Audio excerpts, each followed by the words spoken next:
நம்ம bibliophile princess episode 7 தான் பார்க்க போகிறோம். போன எபிசோடில் எப்படி முடிச்சிருப்பாங்க, லாஸ்ட்டாக பார்த்தா அந்த ஆர்வின் கூட அங்கே வந்திருப்பான். அவன் தான் வந்து பார்த்துக்கிட்டு இருக்கான். நான் நினச்ச மாதிரியே நீ இல்லையே அப்படின்னு சொல்லிட்டு பார்த்துட்டு இருக்கான். நீங்கள் யார், உங்களுக்கு எது வேணுமா அப்படின்னு சொல்லிட்டு இல்லையா நான் கேட்க அவன் சொல்கிறான், நான் தான் ஆர்வின், இந்த ஹண்ட்டு நடந்துச்சுல அதுக்காக தான் வந்திருந்தேன் அப்படின்னு சொல்லிட்டு என்ன சொல்கிறான்னா, வருங்கால பிரின்சஸ் நீங்கள், ஆனால் நான் எதிர்பார்த்த மாதிரியே நீங்கள் இல்லை அப்படிங்கிற மாதிரிலாம் சொல்லிக்கிட்டு இருக்கான். இதில் என்ன சொல்கிறான்னா, அவர் பேசின வார்த்தையை கேட்டு நீங்கள் அழுகவே போயிட்டீங்க, அந்த நாட்டோட பிரெயின்னு உங்களெல்லாம் கூப்பிடுறாங்க, இப்படி இருக்கீங்களே அப்படிங்கிற மாதிரிலாம் இவன் சொல்லிக்கிட்டு இருக்கான். இவ பார்த்துக்கிட்டு இருக்கா. அப்படியே அடுத்த சீனில் இங்கே கட்டுறாங்க. நம்ம ஹீரோ வந்து தூரமாக தான் இருக்கான். இருந்தாலும் எலியானா பற்றி விசாரிச்சுட்டு தான் இருக்கான். அங்கே எல்லாமே நல்லா போயிட்டு இருக்கா. ஏன்னா வந்து எலியானா இப்போ வேற ஒரு இடத்துக்கு போயிருக்கா. அங்கே எல்லாமே சேஃபாக இருக்கா அப்படிங்கிற மாதிரிலாம் கேட்டுட்டு இருக்கப்பா அவனும் சொல்லிட்டு இருக்கான்.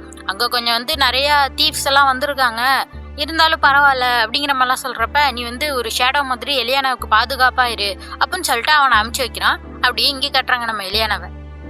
இவ தான் இப்போ புது இடத்துக்கு வந்திருக்காளா. இங்கே இருக்க லைப்ரரியில் படிப்போம், இவங்களோட குடும்ப வரலாறு பற்றிலாம் இருக்குமா, அதை படிக்கணும்னு சொல்லிட்டு ரொம்ப ஆசையாக போயிட்டு அந்த லைப்ரரியில் உட்காந்து படிச்சுக்கிட்டு இருக்கா. அப்படி படிச்சுக்கிட்டு இருக்கப்போ ஏதோ சவுண்டு கேட்குது. என்னடான்னு சொல்லிட்டு வந்து எட்டி பார்த்தா அங்கே ஆனான்னு ஒரு பொண்ணுட்டு வந்து ஒருத்தன் பேசிக்கிட்டு இருக்கான். இது மாதிரி நம்ம கல்யாணம் பண்ணிப்போமே அப்படின்னு சொல்கிறப்ப அவள் சொல்கிறா, எனக்கு கல்யாணத்துலலாம் விருப்பம் இல்லை அப்படிங்கிற மாதிரி சொல்கிறப்ப அவன் சொல்கிறான், என்ன உன் வயசு பொண்ணுங்களாம் எப்படி இருப்பாங்க, என்ன நீ இப்படி சொல்கிற, நோன்னா சொல்லுவாங்க, எல்லாத்துக்கும் எஸ் தான் சொல்லணும் அப்படிங்கிற மாதிரிலாம் சொல்கிறப்ப அவள் சொல்ல ஆரம்பிக்கிறா. இது மாதிரி வரலாறு பற்றி பேசுகிறா.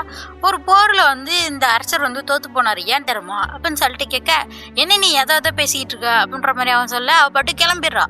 இதெல்லாம் எலியானா பார்த்துட்டு இருப்பாளா, இந்த பக்கம் தான் வரா அப்படின்னு சொல்லிட்டு போகிறப்ப அவள் வந்து எலியானா பார்த்துறா. எலியானா அப்படின்னு சொல்லிட்டு கூப்பிட்றாளா. அவளும் பார்த்துட்டு இருக்கப்ப உடனே இவனும் வந்துடுறான் பின்னாடியே. இவன் வந்துட்டு, ஓ நீங்கள் தான் வருங்கால பிரின்சஸில், உங்களை பார்த்ததில்ல ரொம்ப சந்தோஷம், வேணா உங்களுக்கு போர் அடிச்சா நான் வேணா உங்க கூட டைம் ஸ்பெண்ட் பண்ணுறேனே அப்படிங்கிற மாதிரி கேட்குறப்ப எலியானா சொல்லிடுறா, புக்கு வந்து தனியாக தானே படிப்பாங்க, நான் தனியாகவே படிச்சுப்பேன் அப்படின்ற மாதிரி சொல்லிட்டு ஆனாட்ட வந்து சொல்ல ஆரம்பிக்கிறா. நீங்கள் கேட்ட கேள்விக்கு நான் பதில் சொல்லவா அப்படின்னு சொல்லிட்டு, இது மாதிரி அந்த அரசர் தோத்து போனதுக்கு காரணம் வந்து அவரோட ஒய்ஃப் தான். அவர் சொன்னதை கிட்ட தான் வந்து போர்லேயும் அவர் இது பண்ணியிருப்பாரு, தோத்தும் போயிருப்பாரு. இப்படிதான் அவரோட அரசாங்கமே இதாயிடுச்சு. ஒரு வலிமையான அரசராக இருந்தால் கூட ஒரு பொண்ணால் வந்து அந்த வாழ்க்கையை அழிச்சிட முடியும் அப்படிங்கிற மாதிரிலாம் சொல்கிறா. ஒன்று இதை கேட்டோன்னே அந்த கூட இருக்கணும் கோவம் வந்துடுது. அப்போனா என்ன சொல்ல வர, நான் ஒரு பொண்ணால் அழிச்சு போயிடுவேன்னு சொல்ல வரியா அப்படிங்கிற மாதிரி சொல்லிட்டு அடிக்கிறதுக்கு கை வாங்கிட்டு வரான் எலியானா கிட்ட. எலியானாட்ட வந்து முன்னாடியே ஒருத்தர் சொல்லியிருப்பான், அவனை தான் வந்து பிரின்ஸ் வந்து கூடயே இருக்க சொல்லியிருப்பான் எலியானாவை பார்த்துக்குன்னு சொல்லிட்டு. அவன் என்ன சொல்லியிருப்பான்னா, இது மாதிரி யாராச்சும் ஒருத்தவங்க அவங்க பக்கத்தில் இப்படி கேட்டவங்க வந்தாங்கன்னா நீங்கள் முதல்ல என்ன பண்ணணும், சர்ப்ரைஸாக அவங்கள அடிச்சிடணும் அப்படின்னு சொன்னோன்னே புக் எடுத்து அவன் கன்னத்தில் ஒரு அடி, அதோட நிப்பாட்டிடக்கூடாது, அவன் அடுத்து நவரவே கூடாது, அது மாதிரி அடுத்து ஒரு அடியை கொடுக்கணும், அவ்வளோதான். அவனுக்கு அந்த இடத்துலேயே ஒரு உதை, அப்படியே கீழே விழுந்துடுறான். அடித்ததுக்கப்புறம் புக்கை பார்த்தா புக்கு கிழிஞ்சிருச்சு. உடனே எலியானா, என்ன பண்ணிட்டே நீ அப்படின்ற மாதிரி சொன்னா அவன் சொல்கிறான், அதை நான் தானே கேட்கணும் அப்படின்ற மாதிரி. பார்த்தா பின்னாடி சிரிக்கிற சவுண்டு. அங்கிளும் அவர் கூட ஆர்வினும் இன்னொருத்தரும் வந்திருக்கான். அவன் தான் சிரிச்சிட்டு இருக்கான். இதை பார்த்துட்டு அங்கிள் வந்து இந்த ஆனா பொண்ணை கேட்குறாரு, நீ ஓகே தானம்மா எந்திரி அப்படின்னு சொல்லிட்டு. அப்போ வந்துட்டு இந்த அங்கிள் அந்த பையலை பார்த்து சொல்கிறாரு, இது வந்து பிரின்ஸுக்கும் தெரிய வரும்டா அப்படின்னு சொன்னா அவன் பயந்து போய் ஏஞ்சி ஓட ஆரம்பிச்சிடறான். இல்லையா நீ ஓகே தானேன்னு சொன்னா அவள் அழுதுகிட்டு இருக்கா, புக்கு கிழிஞ்சிட்டு அழுதுகிட்டு இருக்கா. உடனே இவங்க பார்த்துட்டு, கவலைப்படாதீங்கன்னா நான் ஏதோ பெரிய தப்பு பண்ணிட்டேன் அப்படிங்கிற மாதிரி சொல்கிறப்ப அந்த ஆனா பொண்ணு தான் சொல்கிறா, நீங்கள் எதுவும் பண்ணல இல்லையாண்ணா, கரெக்டாக தான் பண்ணியிருக்கீங்க, இப்படி தான் பண்ணணும் அப்படிங்கிற மாதிரிலாம் சொல்லிக்கிட்டு இருக்கா. உடனே சேர்ந்து சொல்லிட்டு, உங்களுக்கு புக்குன்னா ரொம்ப பிடிக்கும் போலையே அப்படின்னு சொல்லிட்டு என்ன சொல்கிறேன்னா, இது மாதிரி நானும் உங்களை மாதிரியே கான்ஃபிடென்ட்டாக எனக்கு பிடிச்ச விஷயங்களை வச்சுக்கணும்னு நினைக்கிறேன் அப்படிங்கிற மாதிரி சோகமாக சொல்லிகிட்டு இருக்கா. இப்படி பேசிக்கிட்டு இருக்கப்பயே ஒரே சத்தமாக கேட்குது. என்னடான்னு சொல்லிட்டு இவங்க எல்லாரும் ஓடி வந்து பார்க்குறாங்க. அங்கே பார்த்தா பொண்ணுங்கெல்லாம் கத்திட்டு ஓடி வந்து அங்கிளை பிடிச்சிக்கிறாங்க.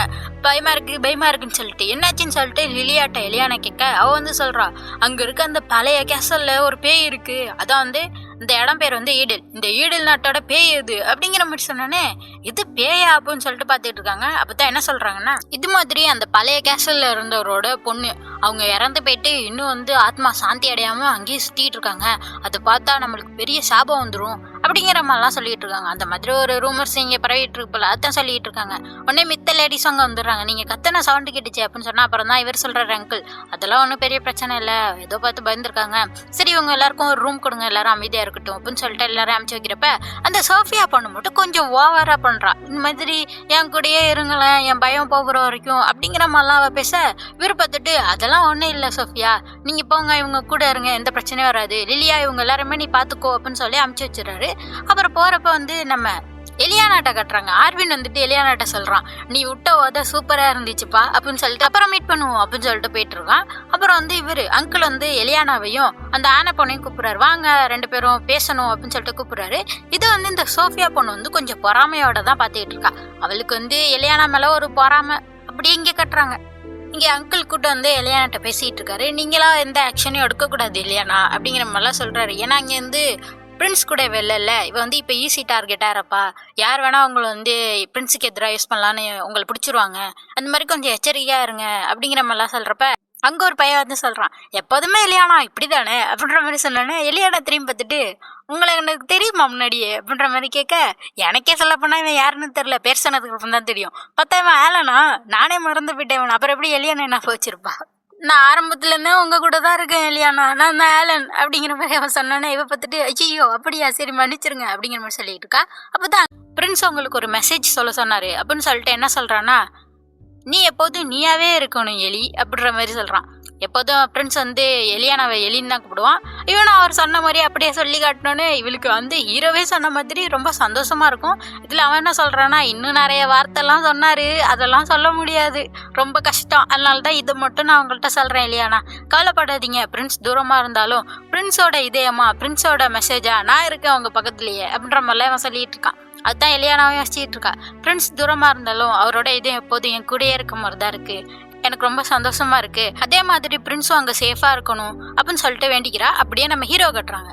இங்கே பார்த்தா யாரு கூடயே சண்டைலாம் போட்டு விட்டுருக்காங்க, போட்டு அவன் இல்லை கட்டியெல்லாம் போட்டுறாங்க. அப்போதான் கிளான் கேட்குறான், இது மாதிரி எங்க உன்னோட ஷேடோ, அதாவது இவனுக்கு ஒரு காவலாளி இருப்பாங்க போல. அதை கேட்குறப்ப அவன் சொல்கிறான், இது மாதிரி எலியானாக்காக அமுச்சு வச்சிருக்கேன் அப்படின்னா இவன் கோவப்படுறான், இங்கே உனக்கு தானடா பிரச்சனை, அங்கே அவள் சேஃபாக தானடா இருப்பா அப்படின்ற மாதிரிலாம் சொன்னால் அவன் கேட்க மாட்டான், எனக்கு எலியானா சேஃபாக தான் இருக்கணும் அப்படிங்கிற மாதிரி சொல்லிட்டு அப்புறம் ஒரு வீட்டுக்கு வந்திருக்காங்க. அவங்க வந்து வாங்க, நீங்கள் அவங்க எல்லாரையுமே அடிச்சு போட்டதுக்கு ரொம்ப நன்றி, இது மாதிரி வந்து இங்கே ரெஸ்ட் எடுங்க, இது மாதிரி குளிக்கிறதுக்கு ரெடி பண்ணி வச்சிருக்கோன்னு சொல்லிட்டு குளிக்கலாம் வர்றாங்க. ஹீரோ குளிச்சிட்டு இருக்க அப்படியே யோசிச்சுட்டே இருக்கான். என்ன யோசிச்சாலும் எனக்கு வந்து தப்பான தாட்ஸாக வருது, எலியானாக்கு எதுவும் ஆயிருமோன்னு சொல்லிட்டு பயமா இருக்கு.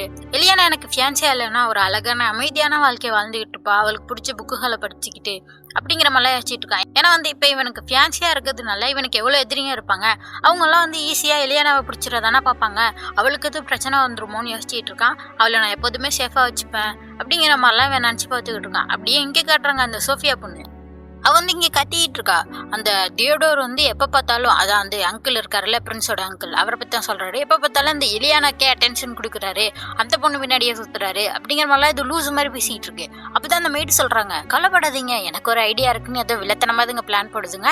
அடுத்த சீனில் பார்த்தா அந்த ஜீனோட நம்ம எலியானா தான் குதிரையில் வந்துகிட்டு இருக்கா, மேலேயே பார்த்துக்கிட்டு இருக்கா. நேராக பார்த்து வாங்கலாம் அப்படிங்கிற மாதிரி இவன் சொல்லி கூட்டிட்டு வந்துட்டு இருக்கான். அதில் என்ன சொல்கிறான்னா, நீங்கள் ஏன் அந்த சோஃபியா சொல்கிறதெல்லாம் கேட்டுட்டு வரீங்க அப்படிங்கிற மாதிரி சொன்னால் அவன் என்ன சொல்லியிருக்கான்னா, பிரின்ஸுக்கு பதிலாக தானே நீங்கள் வந்திருக்கீங்க, நீங்கள் ஏன் பிரின்ஸ் மாதிரி அவரோட வேலையை பார்க்கலாம்ல அப்படிங்கிற மாதிரிலாம் இது இந்த மாதிரி லூஸ் மாதிரி ஐடியா கொடுத்துருக்கு. எலியானாவும் அதை கேட்டுட்டு வந்திருக்கா, குதிரையில் வந்துட்டு இருக்கு. அங்கே ஆனா பொண்ணும் குதிரையில் வந்துடுறா. 2 பேரும் பேசிகிட்டே வந்துட்டு இருக்காங்க. பார்த்தா ஒரு கத்துற சவுண்டாக கேட்குது. போய் பார்த்தா ஒரு பொண்ணு குதிரை மேலே உட்காந்துருக்கா. அந்த குதிரை அடங்காமல் குதிச்சிட்டு இருக்கு. இவன் பார்த்துக்கிட்டு இருக்கான், அந்த குதிரையா, அது அடங்காத குதிரையாச்சு அப்படிங்கிற மாதிரிலாம் சொல்லிட்டு இருக்கப்ப எலியானா சொல்றா, நீங்க போய் ஏதாச்சும் பண்ணுங்களேன் அப்படின்னு சொன்னா சரின்னு சொல்லிட்டு இவன் போய் அந்த பொண்ணை காப்பாத்திடுறான். அந்த நேரம் பார்த்து எலியானா நிக்கிற சைடு ஒரு பன்னி ஓடி வருது. அது அம்பு வேற குதிருக்கு. அது ஓடி வரதை பார்த்து இந்த குதிரை பயந்து போய் ஒரு மாதிரி அலற. அவ்வளவுதான், எலியானா அப்படியே கீழே உழுக போயிட்டா. உழுவ போறான்னு நினைச்சா கரெக்டா அங்க ஆர்வின் வந்துடுறான் குதிரையில. அவன் வந்து எலியானாவை பிடிச்சிடுறான். அதனால அவளுக்கு எந்த அடிமைப்பட்டிருக்காதா.